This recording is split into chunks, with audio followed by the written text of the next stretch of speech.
Some reporting recently that President Obama has extended an agreement with Israel that has been in existence since the time of President Nixon, that the United States will protect the secrecy of Israel's nuclear weapons program, which seems pretty ridiculous since it's probably the worst kept secret in the world. Helen? This is my inaugural moment here. I'm really excited. Mr. President, do you know of any country in the Middle East that has nuclear weapons? With respect to nuclear weapons, I don't want to speculate. What I know is this, that if we see a nuclear arms race in a region as volatile as the Middle East, everybody will be in danger.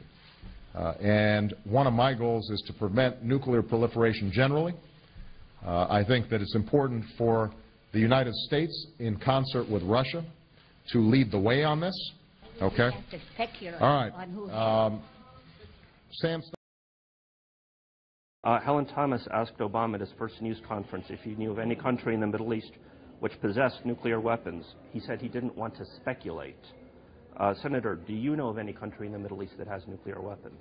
I'm not free to comment on that. You can't, you're on the... Senator, is it worth not paying for and losing a war in Afghanistan, a country with such proximity to Pakistan? Well, he asked about the Middle East. Pakistan clearly is a nuclear power. Why can you not say that Israel is a nuclear power, Senator? I'm sorry? Why can you not say that Israel is a nuclear power, Senator? I basically think it is, but I'm not somebody that's privy to all the details on that. Okay. Pakistan clearly is, and that's why Pakistan concedes that, admits that. Do you have an estimate as to how many nuclear weapons Israel would have? I do not. On health care, foreign policy question then. On Helen Thomas's first question to Obama was about nuclear weapons in the Middle East. She said, does some country have nuclear weapons? It was an obvious reference to Israel, which has a massive nuclear arsenal that the United States so far has refused to acknowledge. Would you acknowledge it? I'm sorry, I missed the middle part of your question. Does Israel have nuclear weapons? Well, I think that's a determination for Israel to declare whether they do or don't. If that's otherwise been established as a matter of fact, then it speaks for itself. But we can make declarations about Iraq and Iran, and that's okay. Well, I think that's not a matter of myth, it's a matter of fact. And so if there's enough facts to support that conclusion, then one can reach that conclusion. So as it relates to certain countries or individual countries, I don't think it's a matter of hopes or myth. It's a matter of, do you have sufficient evidence and facts to reach that determination? And if we do, we should speak the truth, and if we don't, then we need to say that. Welcome. Good morning. Do you know that Israel has nuclear weapons, Mr. Vice President?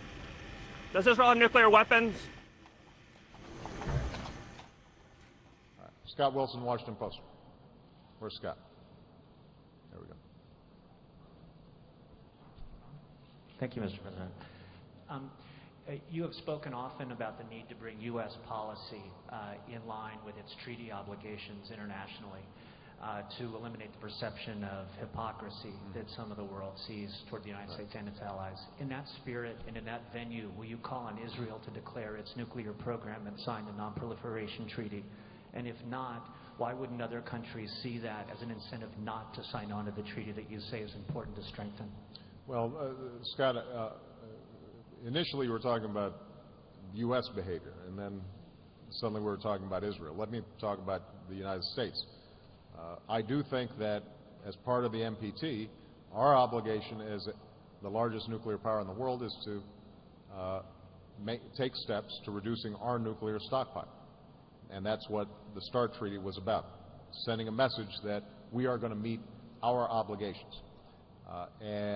As far as Israel goes, I'm not going to comment on their program. What I'm going to point to is the fact that consistently we have urged all countries to become members of the NPT.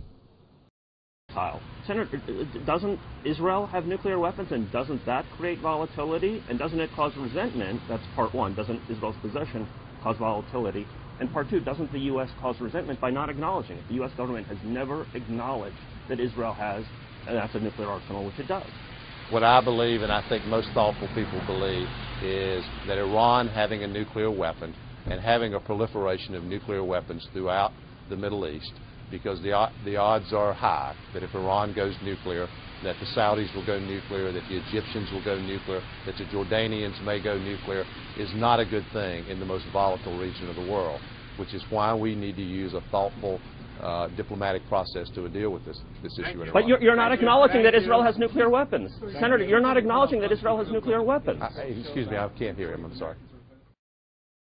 Back to Iran. Doesn't Israel's possession of nuclear weapons destabilize the region, especially since the U.S. government has never acknowledged the existence? I think there's no comparison between Israel and Iran, and those who would draw a comparison ignore the fact that Israel is our ally.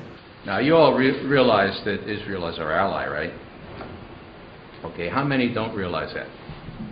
Wow. Wow.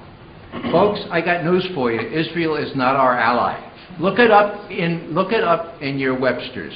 Here's what Webster says. Ally, a sovereign state associated with another by treaty. There is no treaty. Now, one of the congressmen we were briefing last night said there should be a treaty. Well, you know what, folks? We sounded the Israelis out on that 30 years ago. We said, how about a treaty? That would make you feel so secure, being in treaty relationship with us.